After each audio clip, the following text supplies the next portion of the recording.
Telling stories is a great way to build rapport with your audience when you're writing your book. Be sure to include stories in your book. In today's session, you'll learn a lot of great tips on how to include stories in your book. Let's get started. Jay, we're so glad you're here because frankly, I want to learn how to tell those stories more effectively for my next book, and also to help all of my clients learn how to tell better stories with all the tools and tips that you're going to give us today. So thank you very much for being here. Let me read your bio. Geri England is a business and story coach and creator of the GPS Guiding Personal Story and Discover Your Story to Success system. She offers signature workshops on appreciative inquiry applications and strategic storytelling for business. Geri works with coaches, consultants, and business leaders who want to increase their influence, impact, and income by leveraging their coaching, communication, and storytelling skills. As a result, they're able to grow their businesses and careers, making a difference doing what they love. Geri is co-author of A Practitioner's Guide to Positive Questions and The Gift, as well as a contributing author of Rock Your Life, encouraging stories to inspire and motivate you to rock your life. I think there's some commonality here that I might want some consulting with you on, Geri. So thank you for pointing that out. She received her professional coach training and certifications through the Coaches Training Institute, Coactive Leadership, Story Coach Inc., World Class Speaking Program, and John Maxwell Team. She is a graduate of Texas A&M University and Amberton University. She has held leadership positions at AT&T, Nortel, GTE, and Verizon, as well as 2 nonprofits. She is also a member of several oral storytelling and writing groups in the Dallas-Fort Worth area. Our website is geriengland.com. So thank you for joining us, Geri. Thank you. So imagine that you own your own company and you just found out that the people that you work for are bad-mouthing you to your customers. What would you do? That's the situation that my company that I used to work for, GTE and Verizon, found itself in several years ago when they went through a major 17,000 employee downsizing in 1 year. And as you can imagine, the devastation to the workforce was unbelievable. And I remember having to fill out a questionnaire that my boss gave me about all my job duties and tasks. And I found out later that he and all the other managers and leaders had to use those questionnaires to determine overlaps and redundancies and then eliminate jobs from what we answered. And so most of us were constantly living in fear throughout that year because every month another axe dropped. People were being laid off every month. And as you can imagine, people were always on pins and needles wondering if they were going to get the axe next. And the morale was really in the gutter, literally. And we had always had pretty high employee satisfaction levels, where anywhere from 50, 60, 70% or 80% satisfaction on a scale of 1 to 100 on the employee opinion surveys. And once the downsizing occurred, some of those groups, especially the ones facing customers, like the installation repairmen, the sales reps, those kinds of people, were rating their satisfaction with the company at less than 10% on that same scale. And productivity plummeted, people slowed down their work, focus was lacking, it was crazy. And of course, the top leadership agonized over what they were going to do about this.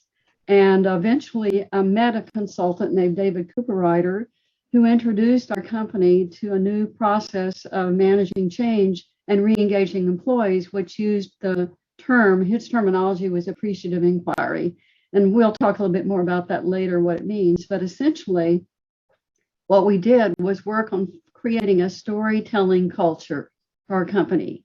And I was put on the team along with a number of other people to implement the processes with these employees to re-engage them.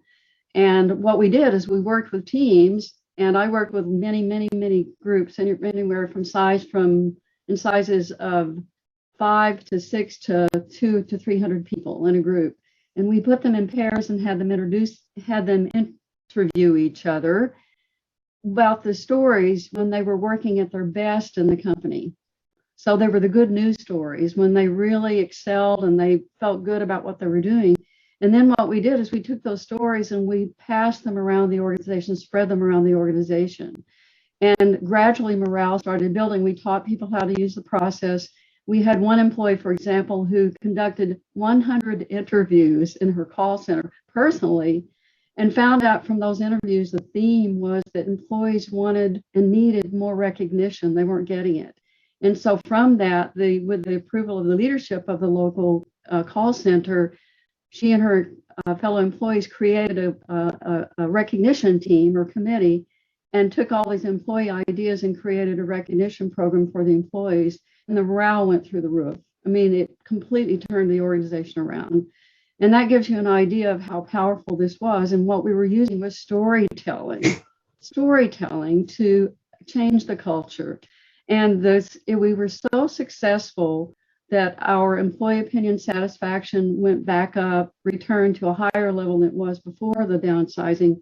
And we won the American Association of Talent Best Practice Award for the Best Culture Initiative for that year. And I tell you about this because I recognize that in a lot of instances, because of my experiences with those employees and the coaching I've done since then with individual clients, that it's often hard to get those stories out of people. And we need better processes to be able to do that. And so today, what I want to do is, and may I share this slide deck with you now? Please, yes, you should have the ability to share the screen. Okay, so let me share my screen here and we'll get that. Let's hope that this is going to show up properly. Can you see it? Yes. Excellent. Perfect. Okay. All right, very good. So today we will spend some time talking about some of those processes that I used and things I've learned since then with my clients individually and in teams.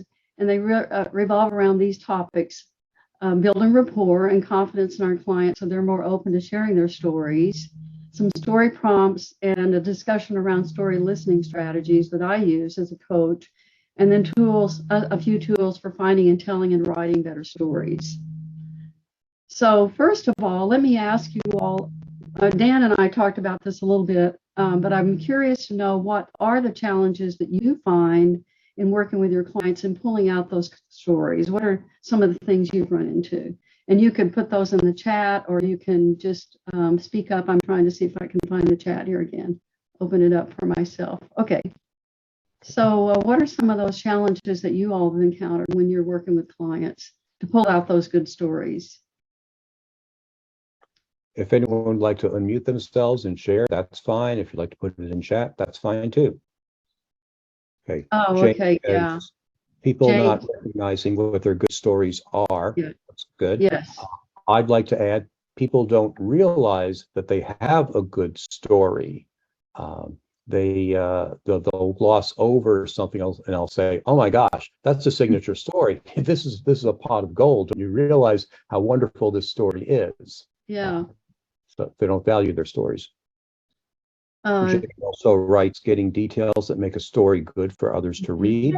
I would add dialogue. Can you add dialogue to these stories if you're not in the moment? Can you recreate those dialogues? Are there any ethical questions about that, or how would you handle that?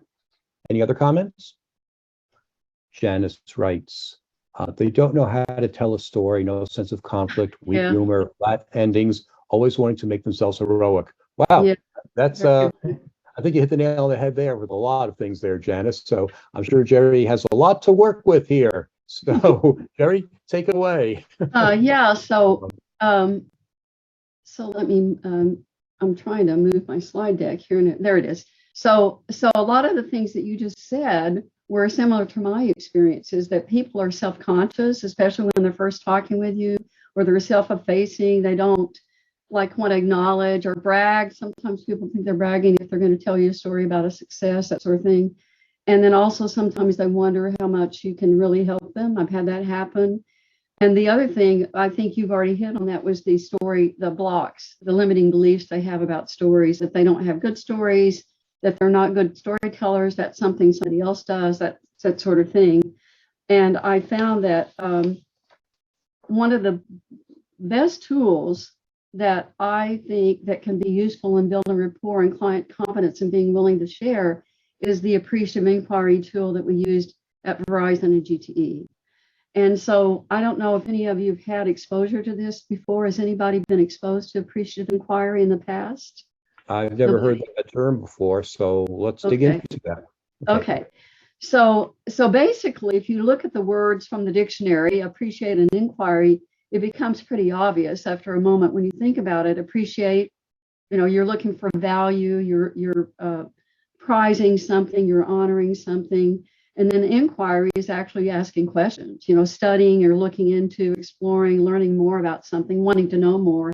And when you put the two words together, appreciative inquiry, you get something like asking about and learning what people value most in either a person, an organization, or a situation. So that's, what we did when I was working with GT and Verizon. We had employees actually appreciatively studying or inquiring into the organization. And we found through their stories what was of value, what was meaningful, and what they wanted to replicate and take forward. And so today, what I wanted to do was give you all the opportunity to actually experience what this is like to conduct an appreciative interview with someone. What I have here is I only wanted to give you the first part of the interview because it can go on for quite a bit. It can be much longer than 5 minutes. But I was hoping we'd have more people, so we'd have more people to share, but I think we've got an even number. So with 4 people, we can put people in pairs. And here is the task or the instruction is when you get in your breakout room with your partner, here's the question to ask. First of all, decide who's going to be the first speaker and then listener, and then you'll change roles at the end and repeat the process. So here's the premise or the prompt for you to consider. Think of a time when you were highly engaged in your work, or it could be a project or a hobby or interest, whatever you want to choose. Maybe it was a time when you made an important contribution, or a time when you were really satisfied and pleased about your involvement, your actions. So it should be a high point in your life, whether it's your career, your business, your a trip, or whatever it is. And then pick one and then share the story with your partner. And then the partner's role is to be a good listener, an active listener. And then if you sense that there's more that you can draw out from the person, from your partner, then you can ask follow-up questions like, what was happening? What was that like? What were you doing? Who else was involved? What are the results? What are some of the qualities and skills you used in this situation? And how did you feel? What did you learn? Those are the examples of questions that you could use. You don't have to use any of these or all of them. It's up to you how it goes with your partner. And then once I encourage people to take notes when we did this, when I did it in GT and Verizon and also with many of my clients, I encourage people to take notes because then later in a group or a team, we share that information. So it's a good idea to take the notes. And then when you're done with the first person, you swap roles and repeat the process. Okay, so let's move on. So this was just a list of questions that I have that I try to consider for myself whenever I'm working with somebody about, and this is about myself and my self-management. What are my intentions? Am I properly prepared? Do I have my preconceived notions going on like Janus pointed out a minute ago? Am I really open? Am I putting aside judgments about people? So it's always that presence. What kind of presence do I have that allows people to feel comfortable and safe and be willing to confide in me?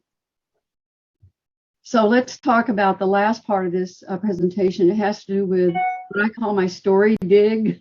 It's the language that I use and tools for mining and telling better stories. And some of these things are probably going to be things that you all already do, but I want to throw them out here as things that I consider whenever I'm trying to think of a story that I want to tell or use in a presentation or when I'm teaching. And one of the things that these are 4 areas that I think are very fruitful is people, places, things, and events. So again, if you're trying to get things out of people for a memoir or something else, if you can focus on those 4 areas and help them think of stories around those things, then you can get a gold mine of information. And then photographs, I have had several situations where I had someone bring a photograph to a coaching session. You'll bring your favorite photograph, family photograph, whatever it is, whether it be of a trip or something else, and then get them to tell me the story about that photograph. So it's like bringing an artifact into the story, any kind of object, where they could tell a story about it, which would be another place to look to pull things out of people. I had one situation where someone brought us a picture of a family photo from like early in the 1900s, and it was 5 women and 3 men. They were all dressed up in their Sunday best, and all the women had long, long hair, and it was wrapped around the front of their shoulders. And she went back and interviewed family members about that, and then went to the little town where they lived and interviewed people who were living at the time. And she was able to get a fabulous story based on that research, just from that one photograph. Any comments or observations from the group about that?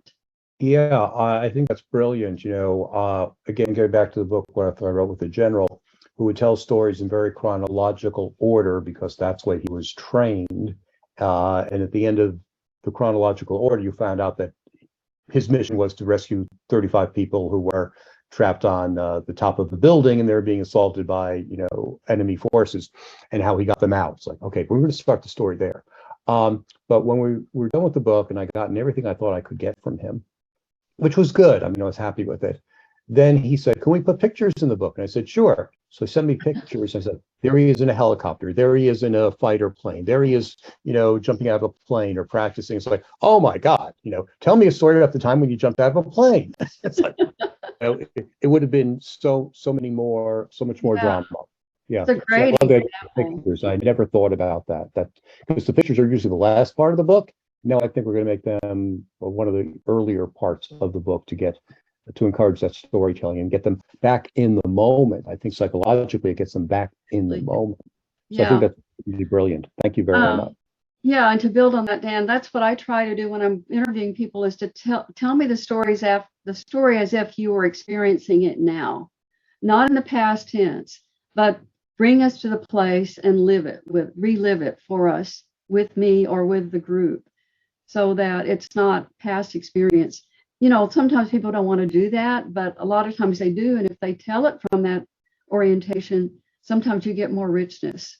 I mean, it's something to experiment with. One of the things that I use as a tool when I write short stories, and I'm part of a couple of writing groups. And so I love to do both fiction and nonfiction short stories. Mm-hmm. And so one of the tools that I use is I created something called a sensory matrix. And in the writing of the story that then I will read or I will tell in a presentation or a speech. But I, look at every part, every scene, every part of the story, the character and the actions that are going on. And I go through all the senses and emotions with, for myself. I hope I can move that over so you all can see it. I'm not sure how well you can see this.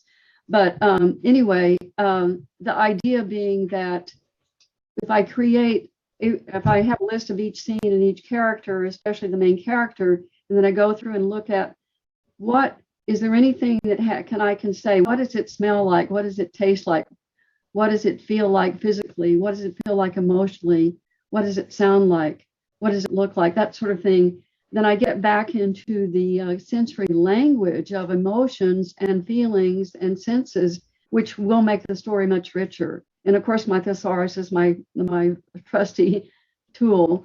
But I just wanted to throw that out there as a reminder. And as writers, you already know this, but sometimes just being reminded is a valuable thing for me anyway, when I start to write something. So I look for like 100 ways that the word anger can be expressed. And I look for the verbs I can use, and then any kind of adjectives. But I don't use many adverbs. I try not to use many. When I took creative writing a number of years ago, they told us we had to underline and circle every adjective and adverb that we had in our pieces. It was unbelievable. It was such a huge eye-opener for me as a writer to avoid overloading with some things when I could take a powerful verb and use it. All right, let's go to the next one. So I do use a lot of other tools in my coaching and in my practice and teaching, as well as writing. And I have a whole list of them here. There's no way that we could cover any of these, but I just wanted to say that there's a lot more that I've learned and kind of created for myself, which are probably related to a lot of things that you all do, but those are just some of them that I actually created for myself. And for example, I mentioned artifacts like the photographs, for example, or archetypes. Someone mentioned that earlier. And some of you talked about the elements of a story, those things that need to be included. And I have some tools that I share in my workshops for people to be able to use and apply. And I also wanted then to just segue into this and offer a complimentary consultation session if anybody is interested. I know you're writers, but at the same time, we always are learning. I'm a lifelong learner, so I'm always committed to learning as much as I can. So if you are interested in learning a little bit more and seeing whether or not there's some value that I could offer to you, then you could put your information, your email in the chat, and then I will follow up with you, and we can book a call together. It's free, 30-minute consultation. And then also I want to offer to you a free gift, which is just my little tool that I use, the sensory matrix that I put together. And if you're interested in that, you can put your email in the chat, and then I will send that to you. So, the end. Thanks for listening. You can find more than 175 other videos on this YouTube channel on how to write your book in a flash. Check them out.